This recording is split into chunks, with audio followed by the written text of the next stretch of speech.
Well, after months of complaints from customers who saw their bills spike with smart meters, BC Hydro is finally confirming one smart meter out of the first 1 million installed across our province is defective.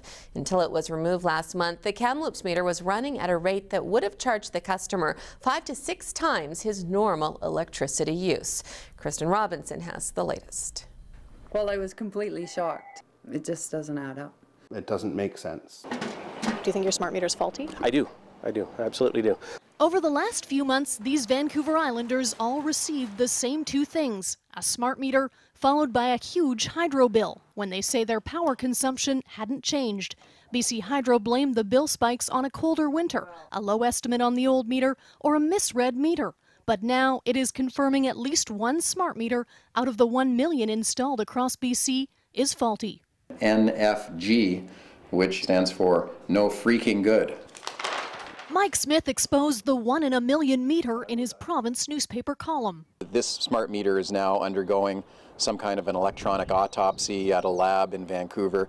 Before it was removed from a Kamloops home in March, the not-so-smart meter measured more than 48,000 kilowatt hours during a 2-month period, the equivalent of a nearly $5,000 bill. The customer's $1,000 bill was reduced to $180. BC Hydro knew about the defective meter in February. Over the intervening weeks, Hydro has been saying very consistently from the CEO and the Energy Minister on down that they had not discovered a single smart meter that had overcharged a customer. In fact, they knew in February that this meter had malfunctioned and overcharged a customer. We had yet to correlate a high bill complaint to a smart meter's accuracy. And that's what we've been saying all along, not that there's no faulty meters. BC Hydro says a field ops team detected the bad meter in February, but management was not informed until last week.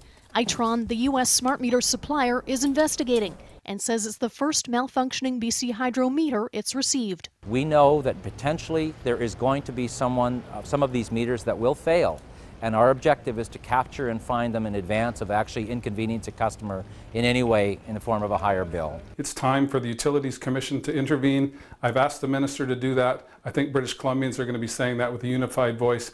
As the bad meter undergoes a post-mortem, Itron says malfunctioning meters average less than 0.5% of the total delivered.